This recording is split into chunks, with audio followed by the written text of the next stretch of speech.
Welcome back to this Elijah Sunday Talk Show here on the Arise News channel.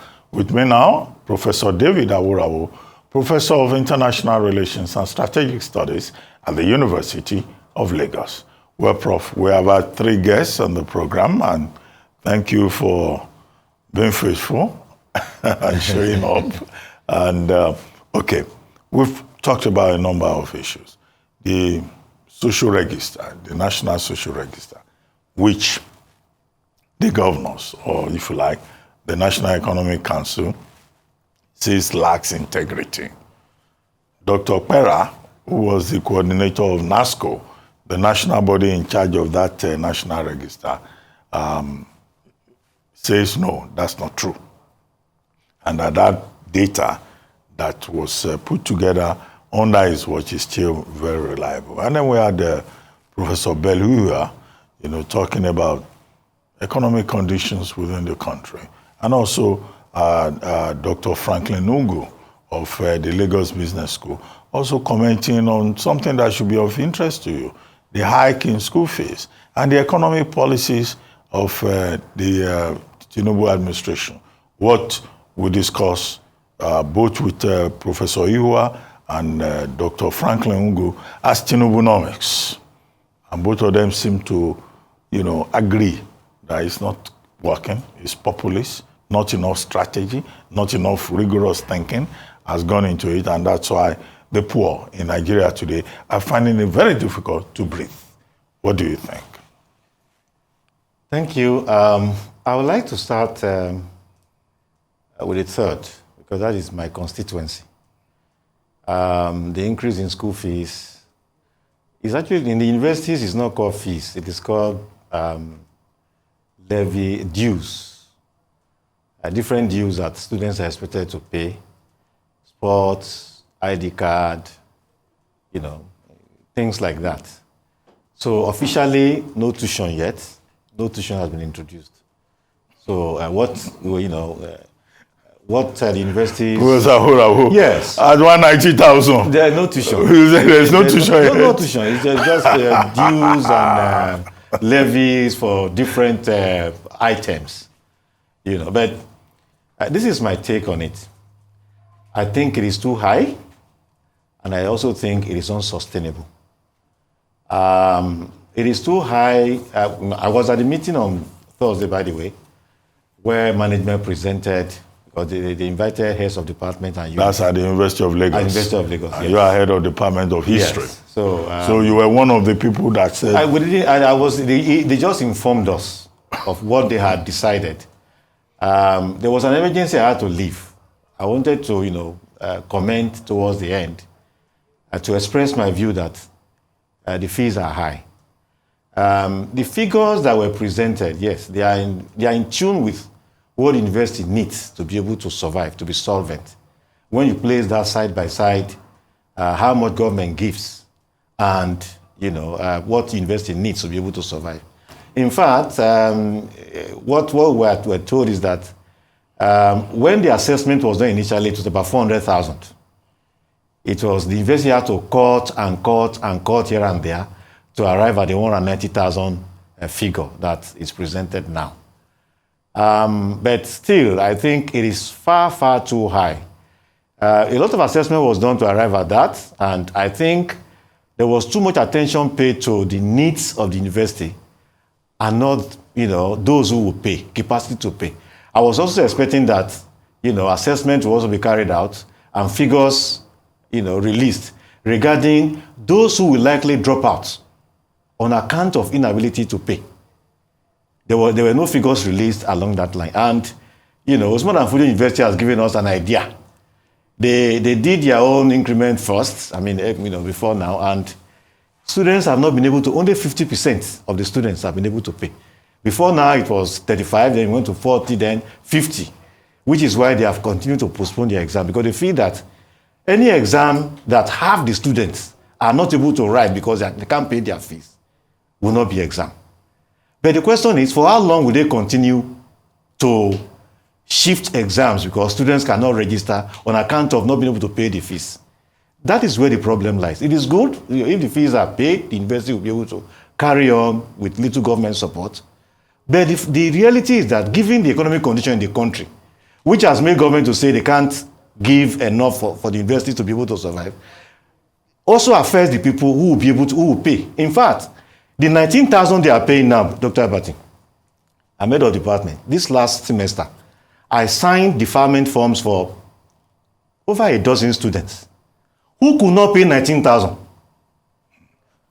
3 of them returned to withdraw their application because one, a distant uncle paid, the other one, the church paid, the third, maybe a friend's father or so paid. So even at 19,000, we have people who cannot pay. At 190,000, 1,000% increase, I can tell you up to 40% will not be able to pay. Now, we ask ourselves the question, what kind of country do we want to run if nearly half of the university students, 2 million of them, will not be able to continue their schooling given this new fees regime? That is the part that was not properly. These universities looked at what they need and fixed the amount. I didn't hear any figures regarding, okay, with this fee regime, what percentage of these students will not be able to pay? I didn't hear anything like that. And that is the crux of the matter. Let me also tell you, to highlight the poverty level in the country. In the past 2 years or so, you just see a student collapse, maybe in the library or in the classroom or something. They rush him to the health center. What has happened? He has fainted. When they give him drip, they give him sugar and all those things. He comes up. When they ask him, what happened? Why did you faint? I have not eaten in the past maybe 2 days. With this what we have had, it's not the health center people give him pepper soup and jollof rice. That is too much. Just look for Gary and this, and he will be fine. It is that bad.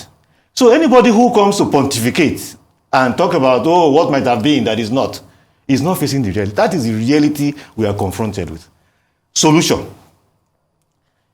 The government cannot say it does not have money to fund the university. The money is now coming in from us. We have 1.9 trillion. That is unprecedented as far as I can remember. For as long as I can remember. These monies, there has to be a way to judiciously allocate these resources such that if a government cannot fund schools, what does it exist for? If a government has... No, the federal government says you can now take students' loan. The loans are not... They are revitalizing the students' loans. Before then, what happens? That is the question, and where I agree with Dr. Ungu and the professor, that these things are not well structured. Now, students have to return to school in September. The loans will not be available until maybe 6 months, 1 year. What happens before then? Just like the issue of fuel subsidy, something ought to have been in place so that when subsidy is removed, people will not feel it. Now, subsidy is gone, people are dying, and the palliative, we are still talking grammar. But the one that affects those who already have, the legislators, is coming with alacrity. 70 billion, Dr. Abati, 70 billion, if you take 21.8 billion from the 70 and share among 109 senators, it is 200 million per head. 200 million per person. But these are big. That will still leave the House of Reps with nearly 50 billion. Yeah, but these are big men who have won elections. Men. I've said this several times that, the hallmark of a good government is ability to close the gap between the haves and the have-nots. The governments that we remember for a long time, I mentioned a fortnight ago, I mentioned Lula da Silva. The government I remember for a long time are governments that focus on the downtrodden, the poorest of the poor, and that is global best practice. When you want to travel, everybody has bought economy ticket. You see them announce. Women, nursing mothers should enter. Those who are physically challenged should enter. The global system focuses on the disadvantaged before they allow everybody else enter. Now we have turned the thing upside down. We are focusing on those who already have money, legislators. When the ordinary man who will faint because he has not eaten, attention has not been paid to his interest. That is where this government has not got it right. The policies on the whole, just like Professor Ewu has said, good, but the way they have been articulated and the way they are being implemented, most of the time the cart is put before the horse. For instance, if the student loan has been there and this increment comes, okay, if you cannot pay, take a loan. When you finish your school, you pay back. It will be seamless, but the loan is not there. So between now and when the loans will be available, what will the students do? They'll drop out of school. And of course, don't forget Ali must go. The schools have fixed their fees. Labour is talking. How are we even sure that schools will resume in September with this fee regime? And one other thing they have, that's why I'm harping on those who will not be able to pay. Because the higher the percentage of those who are not able to pay, and who consequently will not be able to come to school, the higher the capacity, the chances that the thing will not work. That they would say, okay, like they say in Yoruba, kakakekuma just say, afi sawadano. That if we will not go to school, let nobody go. That will be the issue. So the amount is high. Government policy needs to be attuned so that all these things can fall in place, and then we'll be able to forge ahead. Okay, I wanted you to also talk about this 8,000 naira palliative and the grouse of the governors. Speaking at the National Economic Council about the National Social Register that they say lacks in integrity. We had Dr. Aworawo on the program, who was the head of the National Coordinating Social Safety Net Coordinating Office, NASCO, and he was saying, no, the governors don't know what they are talking about because the data provided in that National Social Register is authentic and reliable. Yeah, I don't think the brouhaha the thing is generating is worth it. Reason being that we have a register that I have also doubted that register until now. Reason being that I'm very close to the grassroots, and I don't know of one household, that has benefited from it. So I wonder, these poor people who get this money, do they live on Mars or Pluto or Venus? Don't they live on planet in Nigeria?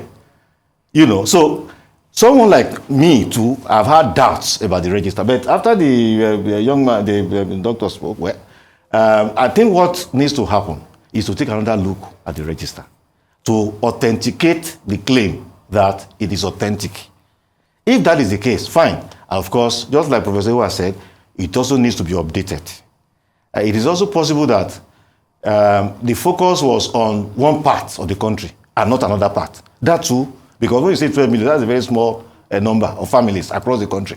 It is also possible that maybe Gombe, maybe Zamfara, maybe focus is more on one side and the thing needs to spread to accommodate some. So all of those things, they should check the register to authenticate the authenticity and then go ahead to update.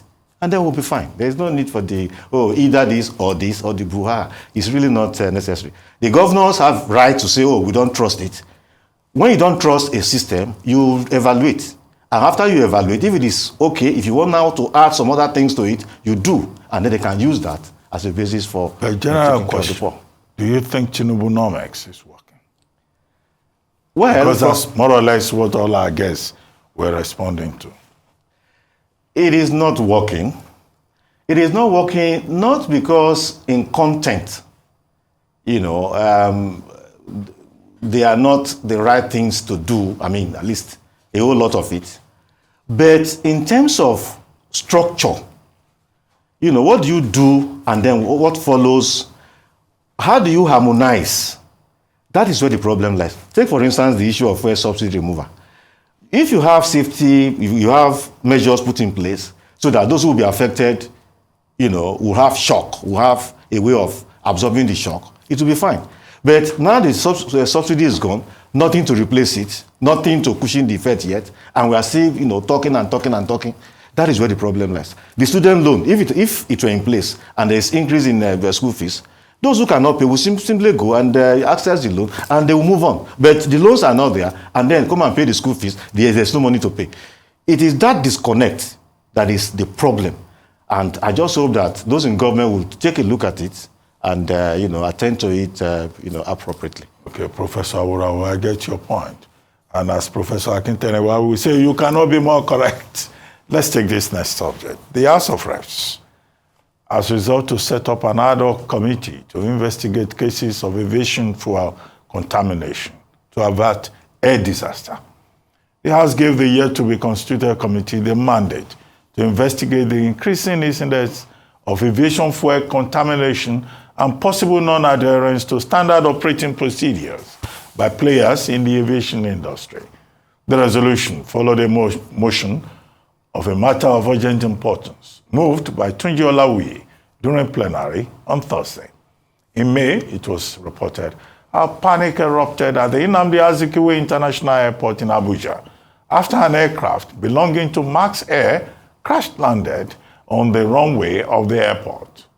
In July, specifically July the 13th, the Nigeria Civil Aviation Authority, NCAA, suspended Max Air Boeing 737 after an investigation by the regulating authorities revealed that there was contamination of the main fuel tanks of aircraft B737-300. Well, Professor Aworawo, fake news, fake fuel, now fake aviation fuel. Are we safe at all? The question one asks is, what can our people not do for money? Why would anybody want to bring contaminated aviation fuel, knowing the consequences of such an action? That once a plane takes off, anything goes wrong, it crashes. The consequences are usually, dire. What would our people not do for money? That is at one level. At the second level, we understand that there are different layers of control to check, to ensure that, what enters the system is genuine, is safe. All the agencies involved or who that have the responsibility to check all of this, where are they? How did this aviation fuel manage to, enter the system such that, planes, the operators in the system are now afraid. They are not sure whether the aviation fuel they are supplied is fake or genuine. I think the focus should be on the regulators. They need to quickly, of course, those who import them are not spirits. They are humans. They need to quickly, stop everybody from, as quickly as possible and then check what is available to ensure that it's only what is genuine that is released into the system. We haven't had, except a few, here and there, we haven't had crisis, air disasters as it was frequently, experienced at some point. And we don't want to return to those days of every other week, air disaster across the country. I think that's what we need to do at this moment. It is very, very, very, disturbing that people can do that. It's also troubling that those who are supposed to check to ensure that what is supplied is safe haven't done their job. Well, failure of regulatory oversight with grave implications for air safety. And in the aviation sector, safety is everything. If they now begin to fly airplanes across Nigeria with contaminated fuel, that's dangerous. The consequence can only be measured in very disastrous terms. We hope that does not happen and that the regulatory agencies would wake up and act. One more topic, Prof, before I let you go. A newly surfaced video depicts Muslim clerics issuing threats to a group of Isheshe worshippers in the Oworawo area of Ilorin, Kwara State. In the video, one of the Muslim clerics aggressively approaches the priestess, whose identity remains unknown, along with two other ladies in the group, threatening to disrupt their traditional procession and rites physically. He said, speaking in Yoruba, warning them against performing the sacrifice and holding up calabashes. The women in the priestess group assert that they are indigents of Ilorin and retaliated, expressing defiance against the clerics' intolerance towards their traditional religious practices. This is not an isolated incident in Ilorin, as a few weeks earlier, a similar case was reported involving Yeye Ajeshikemi Olokun Omolara, who was also allegedly threatened by the Muslim group in an attempt to halt a planned Isheshe festival in Kwara State's capital. Prof, as you recall, Professor Wole Soyinka has had cause to issue about 2 statements in this regard, saying that, look, traditional religion worshippers should even be allowed to have a national public holiday, and that nobody, whether the emirate in Ilorin or any other person, should abuse their rights or stop them from pursuing their own freedom of religion, thought, and conscience, as guaranteed in the Constitution. What do you think? Yeah, I don't think those clerics, those Muslim clerics, understand how society has evolved and what you do when you want to get people to share your religious point of view. What you do is to persuade them, to tell them, to try to, make them understand that your own way of worship is good. Nobody can force anybody to, follow a particular approach or pattern of worship. Any attempt to force will even, get them to, of course, to be resistant, which is what happened in this case.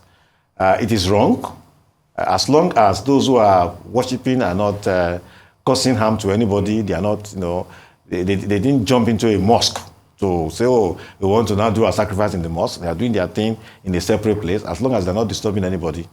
There is no cause to try to attack them. If you are convinced that your way of worship is good, what you do is to try to persuade the other person, and not to try to, by force, try to stop them from their way of worship, or try to attack them. When you do that, what the lesson of history teaches is that it backfires.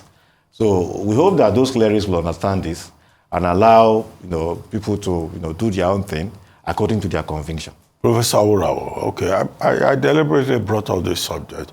You are a professor of history. Some people are saying this is the long-term effect of the Fulanization of Ilorin and the de-Afojanization of Ilorin, and that it's a historical, contemporary manifestation of the conflict in terms of that history, the displacement of Yoruba hegemony and the emplacement of Fulani hegemony in Ilorin and that region. Well, partly so. Of course, we know how Ilorin became an emirate. We know the internal wrangling within Ilorin itself that paved the way for the Fulani to penetrate, and eventually, of course, we know their Fonja story and all that, to establish the emirate in Ilorin. But they have managed to, the people who have not accepted Islam, they have managed to carry out their worship peacefully over the years. So this intolerance that is manifesting itself is surprising, because after these many years, one would think that they will have got used to, people want to worship in traditional way, functioning side by side. Those Christians are also there, Muslims are there. The Fulanization has been there. Islam was introduced many years ago, in the early 19th century, 1823, thereabouts. And so one will expect that by now, where each one stands should have been well established, and this kind of thing will not happen. But of course, sometimes you have a resurgence of fundamentalism, which gives rise to this kind of thing, but it has to stop. Okay, I guess the point to state is that the Nigerian Constitution is very clear, Section 10 thereof, where it says there shall be no state religion. So nobody in any part of Nigeria can impose any state religion. Section 42 of the same Constitution forbids discrimination on any basis, whether religion, gender, or ethnicity, or geography. Okay, the whole purpose is that this is a multicultural, pluralistic society where diversity is recommended and upheld in parts of the Constitution, especially in Section 14 of the 1999 Constitution. Exactly. I hope the people who are preaching hate and intolerance will be properly reminded of what the law says, what the principle says, and what humanism is all about. Thank you very much, Professor David Aworawo. You've been watching This Day Live, the Sunday talk show here on Arise News. I'm Ruben Abati from my entire team here in Lagos. It's bye for now, and thank you very much for watching.